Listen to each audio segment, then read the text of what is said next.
Merci vraiment Seigneur pour la louange, pour les chants, parce que surtout ce dernier chant, en fait, c'est vraiment le message que le Seigneur a mis dans mon cœur maintenant. Abba Père, Aleph, Beit. Donc le Aleph, c'est la première lettre de l'alphabet en hébreu, Beit, c'est la deuxième.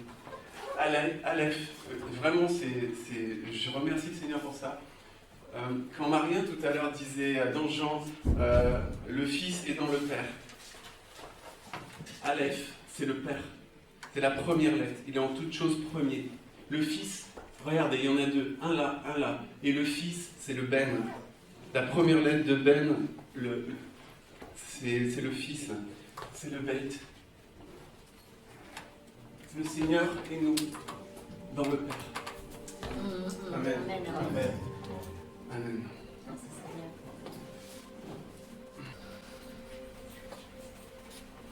Je voulais continuer sur les flèches. Et puis non. Enfin, presque. Parce que je vais continuer de vous parler de reconstruction. Et puis le mois de juillet, je vous parle de reconstruction. Je vais regarder, j'ai fait... Seigneur, tu veux reconstruire. Mais en fait, quand je vous parle de reconstruction, il faut vraiment que vous ayez conscience. Si je vous parle de reconstruction, c'est que je vous parle de la croix. Parce que la reconstruction de toute chose trouve sa puissance dans la croix. Christ est mort à la croix pour reconstruire toute chose. Ça, c'est vraiment important.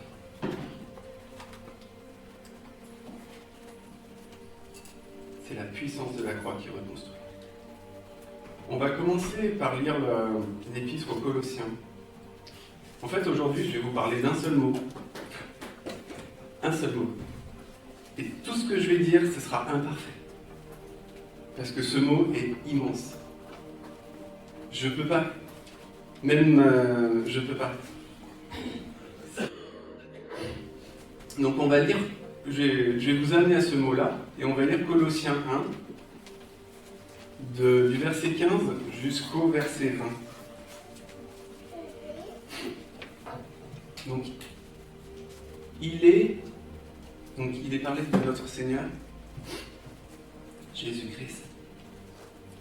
Il est l'image du Dieu visible. On a chanté juste avant le Fils qui révèle le Père. Voilà. Et on le retrouve là. Le Fils est là pour révéler l'image du Père. Et nous, en tant que Fils, c'est notre rôle aussi. Il est l'image du Dieu invisible, le premier-né de toute la création. Car en lui ont été créées toutes choses qui sont dans les cieux et sur la terre, les visibles, les invisibles, trône, dignité, domination, autorité. Tout a été créé par lui et pour lui. Il est avant toute chose et toute chose subsiste en lui. Il est la tête du corps de l'Église. Cette version parle du chef. Il est le commencement, le premier-né d'entre les morts, afin d'être en tout le premier. Car Dieu a voulu que toute plénitude habitât en lui. Il a voulu, par lui, réconcilier tout avec lui-même, tant ce qui est sur la terre que ce qui est dans les cieux, en faisant la paix par lui, par le sang de sa croix. Et je vais vous lire juste un autre verset, et vous allez être, je pense, surpris. C'est Genèse 1.1. Donc je vous le lis, c'est très court, on le connaît tous. C'est au commencement, Dieu créa les cieux et la terre. Et là, vous allez peut-être me dire, Franck, le rapport est immense en fait. En fait, c'est la même chose qui est écrite.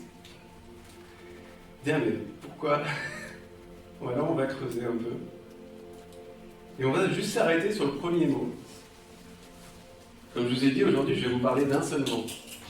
C'est pas compliqué, c'est le mot commencement. Commencement. Un jour, j'ai écouté quelqu'un qui rapportait les propos d'un rabbin. Et ce rabbin qui étudie la Torah toute sa vie, tous les jours de sa vie, il disait que le premier des mots signifie en fait tout l'ensemble. Quand il y a un mot, c'est-à-dire que le premier mot de la Torah, donc la Torah c'est les 5 premiers mots, les 5 premiers livres de la Bible, donc Genèse, Exode, Lévitique, Nombre et Deutéronome, et bien en fait le premier mot c'est la Torah tout entière. Et moi je dirais même des prophètes et au-delà.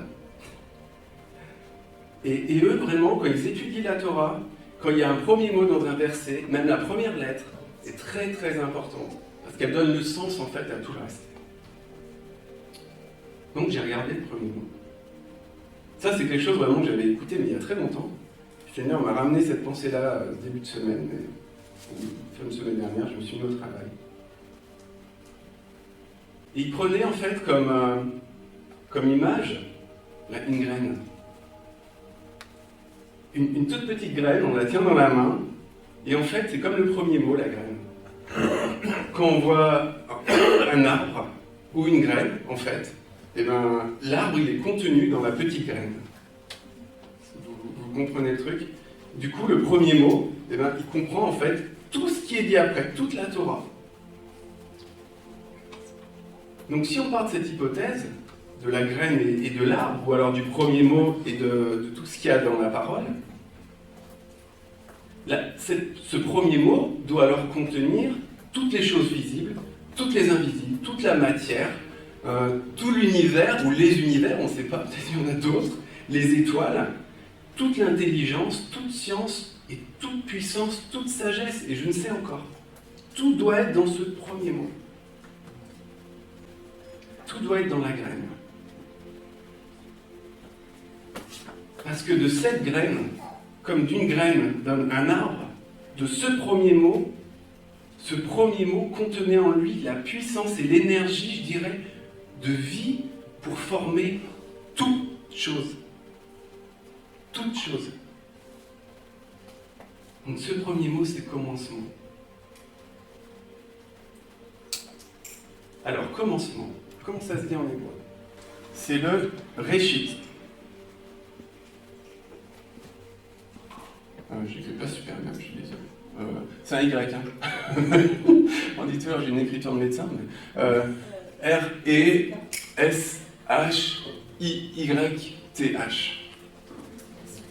Et ce mot, c'est premier.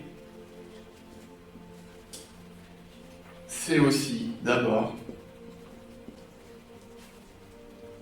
c'est commencement. Bon, allez hop, je vous l'ai dit, tac. Commencement, c'est meilleur. C'est aussi le chef. Et enfin, c'est le principal. Voilà. Donc le réchit, le commencement. Donc les traducteurs, il a bien fallu qu'ils choisissent un mot hein, pour traduire. Hein. Donc en fait, mais ils auraient pu, au lieu de dire commencement, Dieu créa les cieux et la terre, ils auraient pu dire premier, ou d'abord, ou chef, ou meilleur, ou principal. Ils ont choisi commencement. Mais ce mot contient tout ça. Alors maintenant, vous comprenez pourquoi je vous ai lu Colossiens chapitre 1, verset 15. Puisque Colossiens 1, verset 15, il est l'image du Dieu invisible, le premier-né de toute la création. Donc, on retrouve le premier dans Réchit. Un peu plus loin, il est avant toute chose, donc il est le premier. Et enfin, au verset 18, le premier-né d'entre les morts, afin d'être en tout le premier. Donc, le commencement. Donc, d'abord signifie en premier lieu. Et après, eh bien, commencement, pareil. On retrouve dans Colossiens 1 au verset 18, où il est dit, il est le commencement, au verset 18. Ensuite, le réchit, donc c'est le meilleur, c'est le chef, c'est le principal.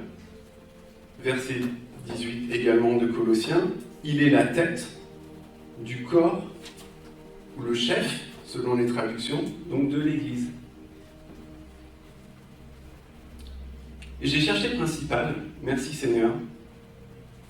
Je me suis dit, tiens, je vais chercher un dictionnaire, qu'est-ce que ça... Parce que bon, principal, oui, je connais, mais la définition de principal. Alors, principal dans le dictionnaire, c'est qui prime. Donc déjà, qui prime, c'est premier. Qui prime sur d'autres choses de nature analogue. Par son importance, sa valeur, sa taille, ou le rôle essentiel qu'il joue à l'intérieur d'un ensemble. Donc c'est super intéressant de voir qui prime, de voir aussi la nature analogue, de voir qu'il est à la tête et de voir que c'est à la tête d'un ensemble. Donc là, on a le corps de Christ. Donc on comprend bien qu'il est le chef et que la tête joue un rôle principal dans le corps. Elle est placée en haut, son rôle est essentiel pour le fonctionnement de l'ensemble. Et la tête est de la même nature, par définition, elle est de la même nature que le corps. J'aime vraiment cette notion d'ensemble. Au verset 17, il est avant toute chose et toute chose subsiste en lui. Alors là aussi, j'aime bien regarder. Subsiste, en fait, ça apporte la notion que tout demeure en lui. Mais aussi, et c'est super intéressant, c'est en fait, subsister, c'est aussi rassembler en lui, retenu par lui, et en un seul point.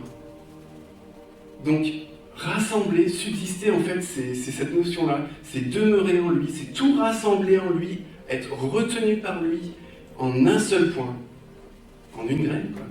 Ça, c'est la définition. Moi, j'aurais envie de dire en une graine. Tout est rassemblé en une graine. Et c'est les Hébreux qui prient souvent pour le Hérad, pour l'unité de plusieurs qui forment un, par l'esprit qui rassemble, voilà, le Hérad, le un. C'est cette même notion-là qu'on retrouve. Donc le meilleur, le chef, le premier, le commencement, tout ça signifie qu'il y en a d'autres, ou alors que toutes ces autres choses, voilà, sont rassemblées et subsistent par celui qui est le premier. Et après, on peut creuser un peu plus aussi en cherchant les racines, la racine du mot réchit. Je vais m'en arrêter là parce qu'après je suis plus compétent du tout. Donc la racine du mot réchit, en creusant un peu, on voit que c'est roche. Alors, roche nous amène aussi un peu plus loin, puisque roche, c'est la tête, c'est le sommet des montagnes. C'est la partie supérieure, on retrouve le chef, le principal, le premier. C'est les étoiles, la hauteur des étoiles, le front, le devant, le commencement. Et moi, ce qui m'a surtout intéressé, enfin aussi beaucoup intéressé, et je vais appuyer sur ce point-là, c'est que roche, donc la racine de réchit, c'est aussi le total et la somme. C'est le total et la somme.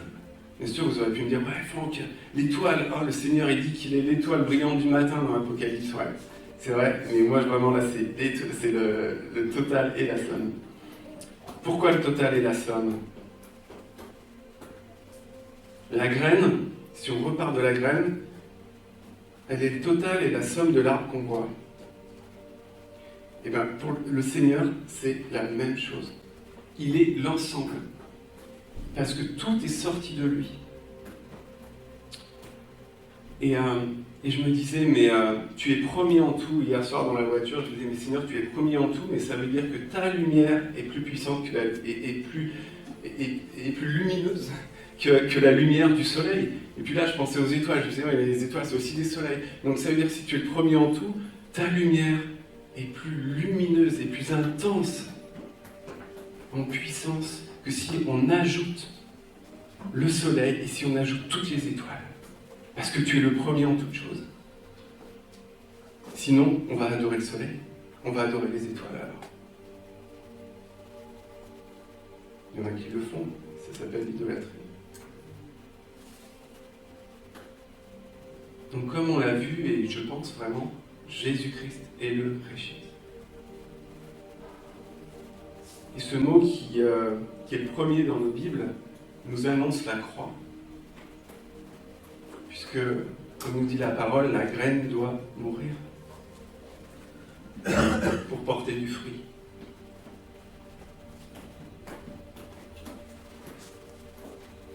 Cette graine, c'est comme une réduction, c'est comme une concentration. Je n'aime pas réduction parce que je parle du Seigneur, mais je n'ai pas d'autres mots. C'est comme une concentration en fait de l'univers qui est mort, lui aussi, à la croix, afin d'être un jour relevé, d'être complètement régénéré en toutes choses.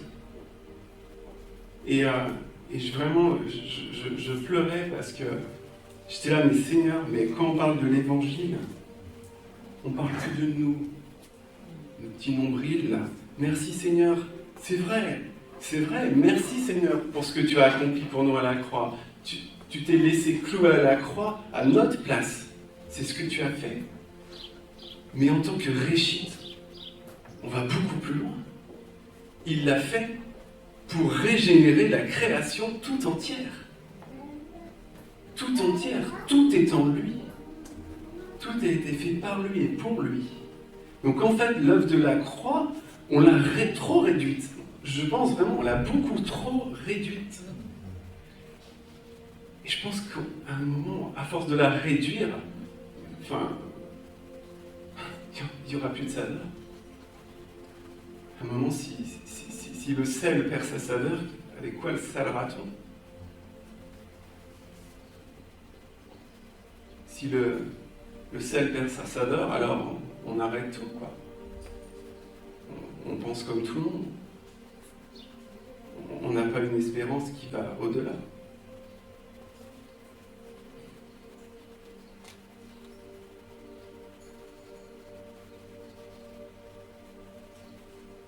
Il n'y a que le Seigneur qui pouvait faire ça. Il n'y a qu'en lui qu'on peut avoir cette espérance d'une nouvelle création, cette espérance de quelque chose. Un jour, on va être dans un univers qui va être entièrement reconstruit, où les animaux ou les hommes ne se mangeront plus les uns les autres. Il n'y aura plus de meurtre, il n'y aura plus de maladie, il n'y aura plus de péché. Il n'y aura plus de mensonges, il n'y aura plus d'orgueil. Toutes ces choses-là qui détruisent et qui ont été à cause du péché dans le monde, le Seigneur à la croix est venu mourir pour payer le prix pour tout ça. Tout, absolument tout. Sinon, c'est impossible que les choses soient reconstruites.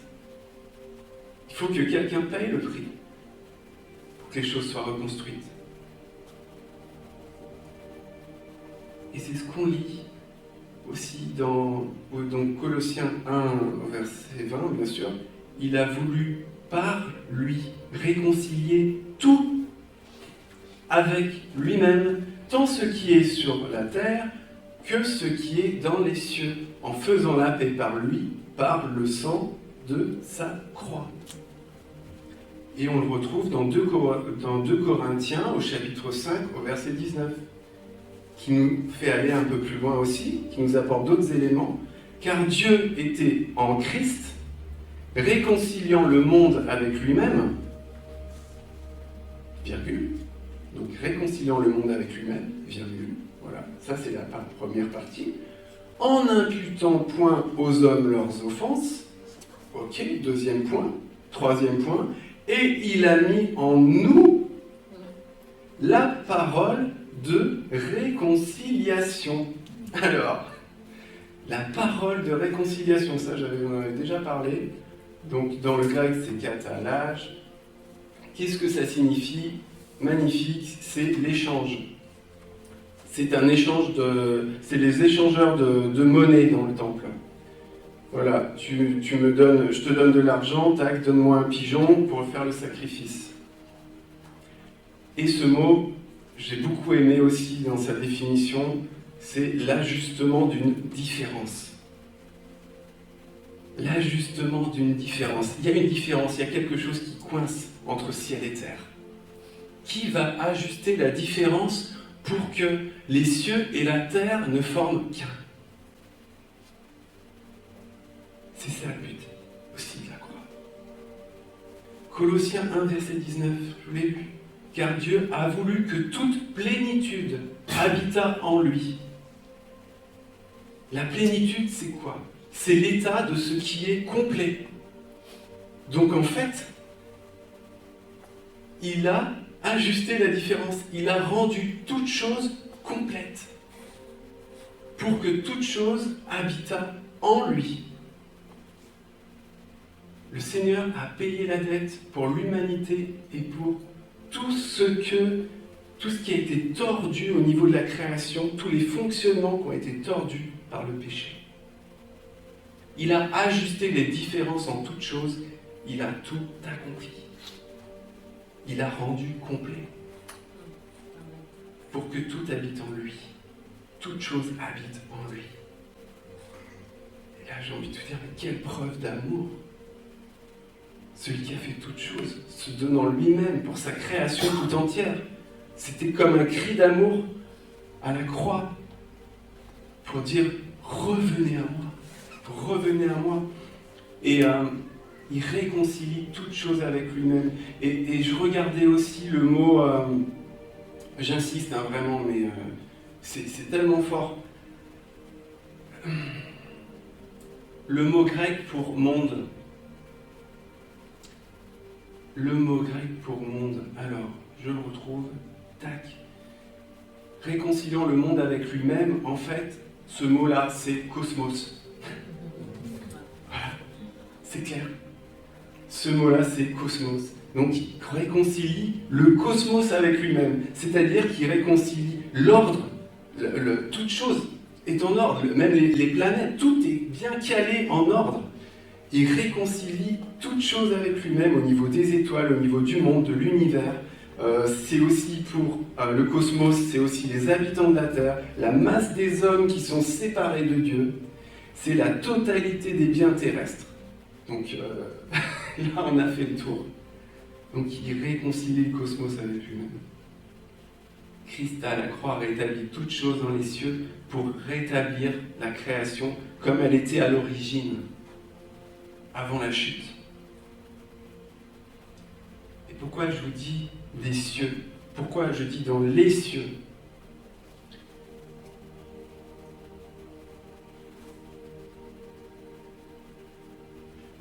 Ben déjà, on peut faire un constat autour de nous.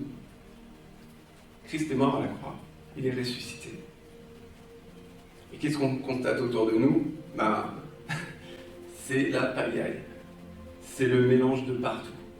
Donc, c'est ça, on voit les prémices par les fils.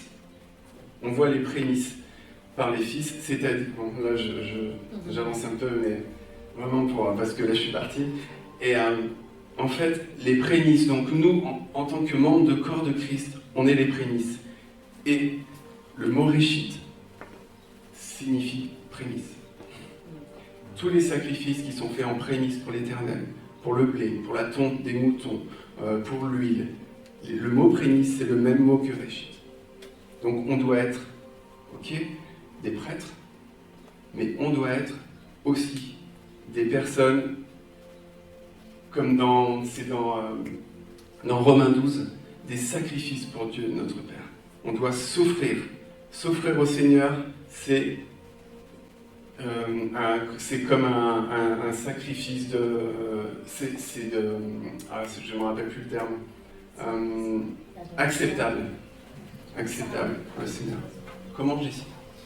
Un sacrifice vivant et ce sera de votre part un culte raisonnable. Voilà, merci. Alors je vais vous lire Hébreux 9, verset 23. Là, je regarde les cieux, là. Parce qu'on a fait le constat, là, on connaît le constat tous les jours. Hein. C'est pas encore acquis. Mais il y a des prémices. Il y a des prémices, on les voit dans les fils de Dieu. Donc c'est dans les cieux, en fait, que ça s'est passé. Hébreux 9 au verset 23. Il était donc nécessaire, puisque les images des choses qui sont dans les cieux devaient être purifiées de cette manière, que les choses célestes elles-mêmes le fussent par des sacrifices plus excellents que ceux-là. Donc les cieux ont été purifiés. Et nous lisons juste avant, au verset 11, « Mais Christ étant venu souverain sacrificateur des biens à venir. » Il est venu souverain sacrificateur des biens à venir.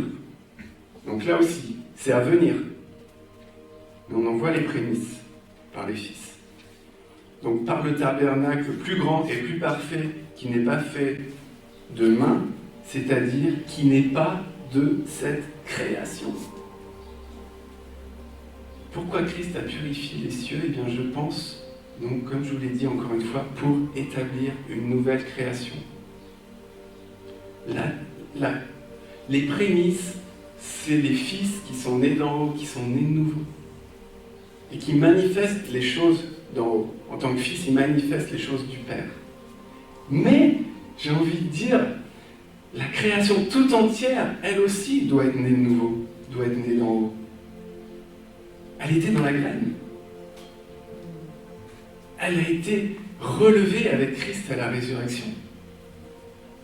Donc, pour elle aussi, un jour, le lion et l'agneau mangeront de la paille ensemble. Ils joueront ensemble, le lion et l'agneau, nous dit la parole. Donc, il y a un temps où, en fait, ces animaux qu'on voit aujourd'hui, voilà, des prédateurs qui se mangent les uns les autres, même les êtres humains qui se mangent les uns les autres. Eh bien, un jour, ça ne sera plus, parce que les choses auront été rétablies.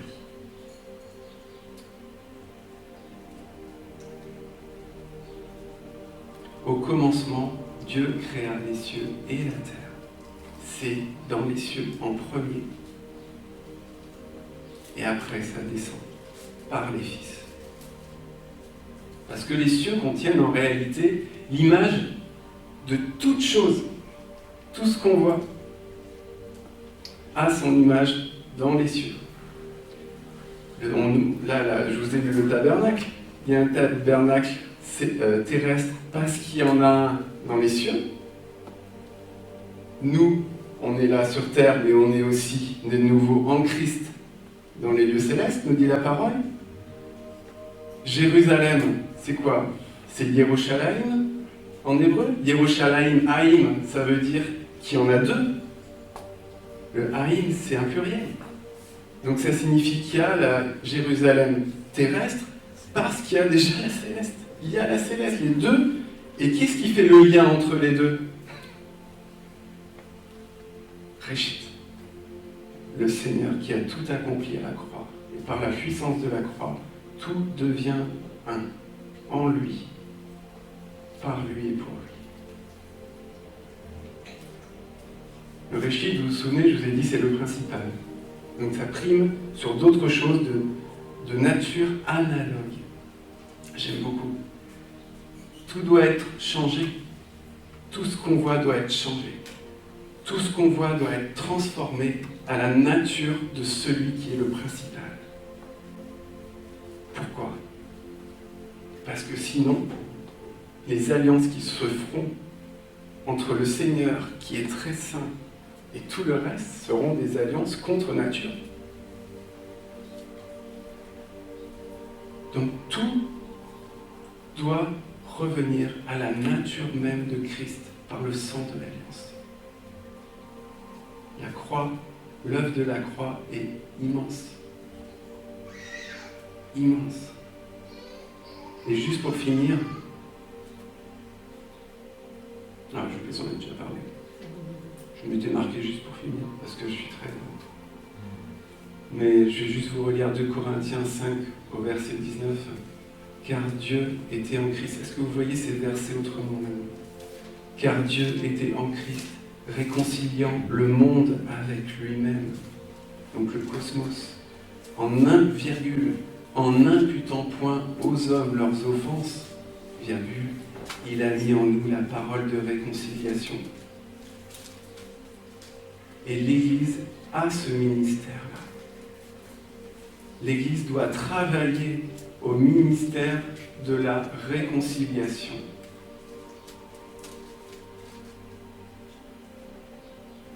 La reconstruction de toutes choses. Et l'Église a reçu cette force par le Saint-Esprit pour reconstruire. Je vous avais dit l'Éden, Et Ben, c'est fils, et c'est enfant, c'est fille aussi. Les Ben sont des bâtisseurs. Christ agit au travers de son corps. Christ a fait sa part à la croix pour purifier les cieux. Et par son corps, il agit pour reconstruire par ses fils et ses filles qui ont son esprit en eux. Et ça, c'est comme le Seigneur m'avait dit, voilà, dans une alliance, il y a une part pour l'un et il y a une part pour l'autre. Il m'avait dit, fais ta part. C'est pour ça que je tiens le micro là devant vous. La position de fils est là pour révéler le Père, on l'a chanté juste avant. Le Fils qui nous montre le Père. Abba, Père. Et là, on comprend les paroles que le Seigneur a dites. Jésus-Christ a dit, « Je ne dis et ne fais que ce que je vois dire et faire mon Père. » La position de fils révèle le Père. Père, non pas ma volonté, mais la tienne. Celui qui m'a vu a vu le Père. Il est l'image du Dieu Tout-Puissant. La disposition de cœur, pour ça, ces versets-là que je vous ai dit, ils doivent être vraiment dans le cœur de chacun. Dans le cœur de chacun. On est juste des vases. On est juste des vases. Et le vase, il se glorifie de rien. Le vase, il reçoit les choses du ciel pour qu'elles s'accomplissent sur la terre, comme elles sont déjà au ciel. Et tout à l'heure, Marien, là aussi, merci Seigneur, parlait de règne. Et je pense que vraiment ceux qui entreront dans le règne de cette reconstruction de toutes choses, peut-être qu'on aura des niveaux auxquels on n'aura peut-être même jamais pensé, mais ce seront ceux déjà qui le feront maintenant. Ceux qui le feront maintenant, ils le feront après, peut-être à plus grande échelle, avec le Seigneur, puisqu'il est dit qu'on régnera à ses côtés. Et ça commence maintenant. Voilà ce que j'avais à vous dire. Merci Père. Merci Père vraiment pour la parole. Encore une fois, tu m'as surpris. Encore une fois, voilà, c'est tout à ta gloire. Après Seigneur, que ça ne reste pas juste des mots, c'est vraiment ma prière. Que ce ne soit pas une connaissance de plus. Une connaissance de plus qui produira que de l'orgueil. Que ce soit vraiment par ta parole, par la puissance de ton esprit, quelque chose qui renforce la foi, quelque chose qui donne envie plus de toi. Quelque chose qui fasse qu'on vient comme des enfants à tes pieds pour dire « Père, je ne viens pas de nulle part. La vie ne vient pas de nulle part. La mort, on la voit partout. S'il y a la mort, c'est qu'il y a la vie. Et la vie était dans le réchit. Et la vie est le réchit. Et la vie a vaincu sur la mort, a été relevée. Alors Seigneur, nous voulons encore une fois vraiment garde-nous près de toi. Merci de nous avoir accordé la grâce immense de faire alliance avec celui qui est la vie. Que nous demeurions éternellement à tes côtés. Merci Père. Amen. Seigneur, merci Franck pour ce message. Jessica a un témoignage. Non, donc, Jessica, je te laisse. Mardi, j'étais vraiment en fusion à l'intérieur. C'était comme si le Seigneur me visitait, quoi. Il y avait plein de versets qui s'éclairait pour moi, le Seigneur, des versets que ça fait si longtemps que j'aimais, qui me fascinaient, et là ça s'ouvrait et ça me parlait tellement fort, les connexions entre différentes choses, et c'est tellement fort, j'ai dit, ah Seigneur, je veux en parler. Cet automne, je vous ai dit, c'est passé quelque chose de particulier pour moi. Le Seigneur m'a montré comment ouvrir la porte de mon cœur. Pourtant, ne pensez pas que ça fait un an que je connais le Seigneur. J'ai grandi en fréquentant une assemblée. Et je donnais ma vie au Seigneur sur la vingtaine. Le temps avançant, j'ai vu qu'il y avait des choses qui n'allaient pas dans mon cœur, et le Seigneur a travaillé patiemment, avec douceur, avec tendresse, même pour me montrer quelle était la réalité dans mon cœur. Et j'ai découvert donc l'an passé que mon cœur était profondément enfermé dans une forteresse de colère. Et ce que j'ai découvert vraiment, c'était qu'en plus, c'était la colère envers Dieu. Je voyais que la colère envers mon papa terrestre.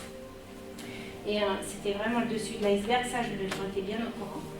Mais voilà, le plus gros de mon problème était que j'étais en colère envers Dieu. Et ce que je comprends avec le recul, c'est que ça m'handicapait énormément pour entrer en relation avec Dieu. Voilà. Et dans ce qu'ils ont dit justement, que Jésus conduit au Père, eh bien, c'est vraiment... voilà. Jésus veut être notre berger. Il dit, mes brebis écoutent ma voix et me suivent. Et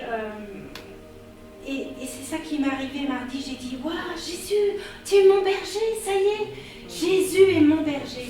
Et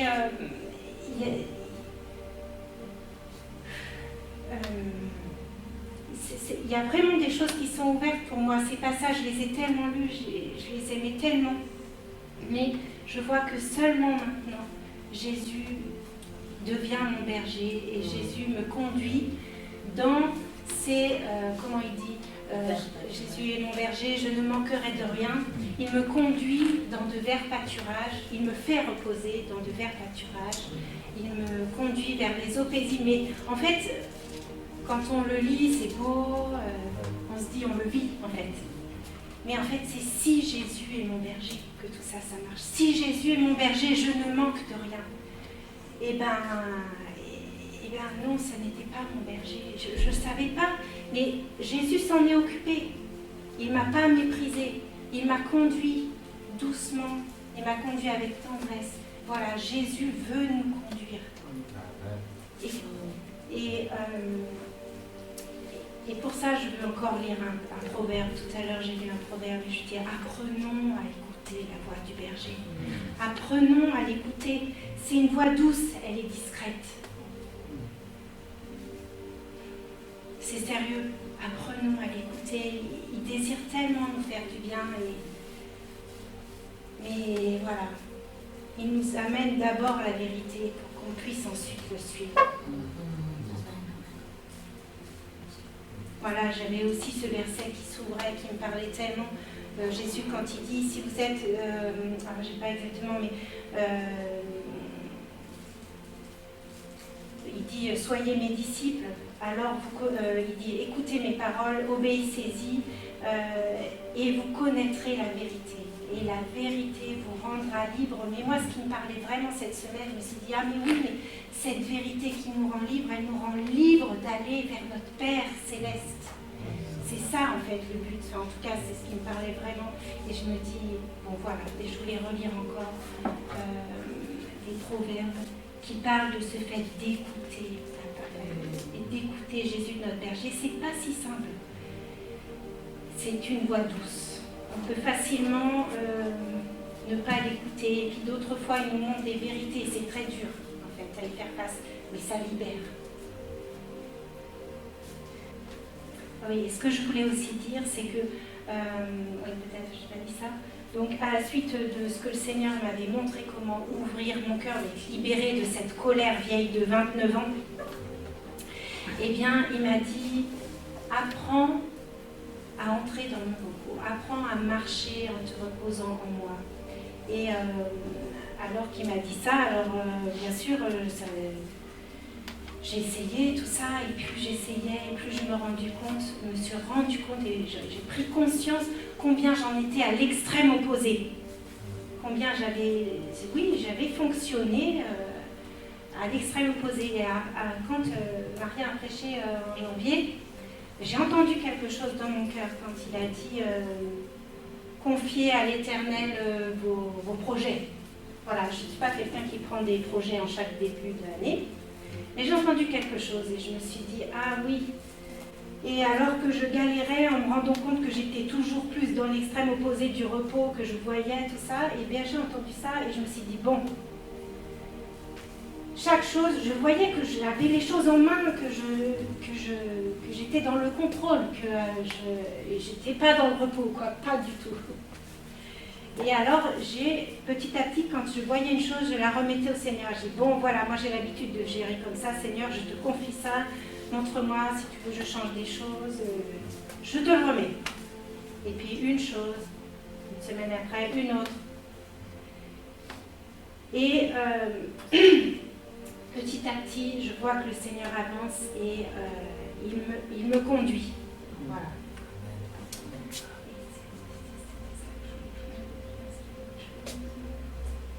Voilà, et je voulais dire que je vois là, avec mardi, ce que le Seigneur m'a ouvert de plein de textes, je vois un autre horizon s'ouvre devant moi, d'autres fonctionnements intérieurs. Il y a vraiment, c'est le début, mais s'ouvre quelque chose que je ne pouvais pas voir avant. Je ne voyais pas tout ce repos que le Seigneur voulait offrir, cette autre façon de vivre, et cette vie de Jésus qu'il veut nous donner, qui n'est pas la nôtre, qui n'est pas terrestre. Voilà.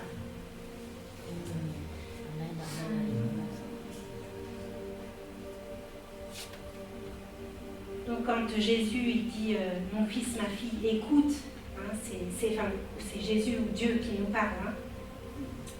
Il dit, je te dirige sur le chemin de la sagesse, je te guide dans les sentiers de la droiture.